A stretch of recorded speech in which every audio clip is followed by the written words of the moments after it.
বাংলাদেশে আমাদের জন্য ভয়াবহ সে আরেকটা সিপাহী বিপ্লবের করুণ প্রতি অপেক্ষা করছে। আপনারা অনেকে ভাবতেছেন এইটাও কি সম্ভব?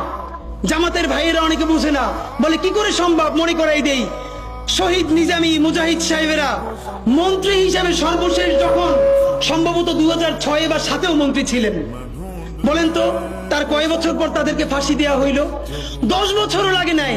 রানিং ফুল মন্ত্রী ছিল, লক্ষ লক্ষ মানুষ তাদের সাথে ছিল, তাদের মন্ত্রণালয়ে একটা পয়সার দুর্নীতি বের করতে পারে নাই। 10 বছরের মধ্যে মন্ত্রিত্বের পর তাদেরকে ফাঁসি দেওয়া শুধু হয় নাই, তাদের সন্তানরা তাদের জানাজাটা পর্যন্ত পড়তে পারে নাই।